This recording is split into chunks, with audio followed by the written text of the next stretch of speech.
Hey guys, well, another Cleveland baseball season is over. Guardians go down in 3 games to the Detroit Tigers in the wild card series.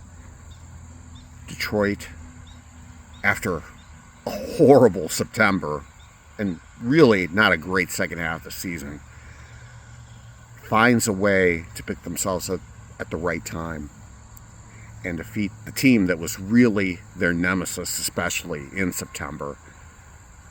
Guardians take 5 out of 6 from the Tigers late in the season to capture the American League Central Division title.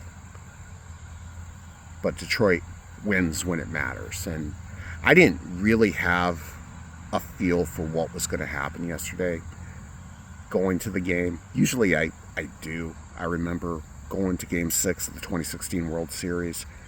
Cubs win that game. And I left thinking that Cleveland's not going to win Game 7. And when Rajay Davis hit that home run in Game 7, that was, I think, the biggest jaw-dropping moment I've ever had at a baseball game that I've been to. But the Cubs eventually go on to win that game and win the World Series.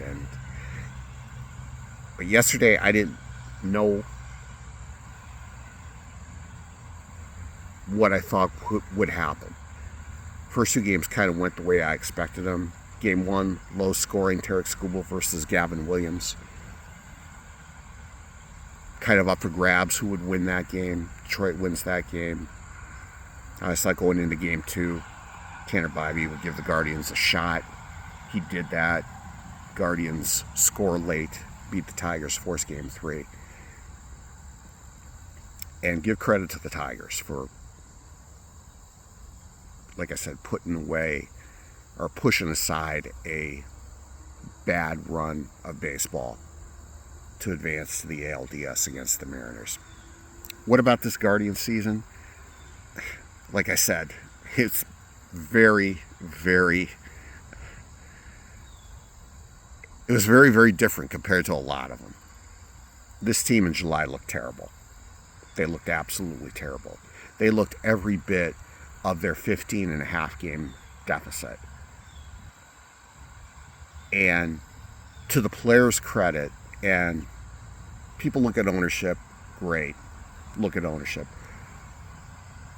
Players that are on the field produce the results, and to their credit, they picked themselves off the mat and got themselves in a position to make the playoffs again. And honestly, I didn't see them playing in October back in July. I didn't see them playing in October at the beginning of the season.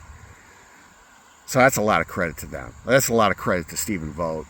I think thinking out of the box and coming up with having a 6-man rotation, I think, was a big thing in them getting to the playoffs this year.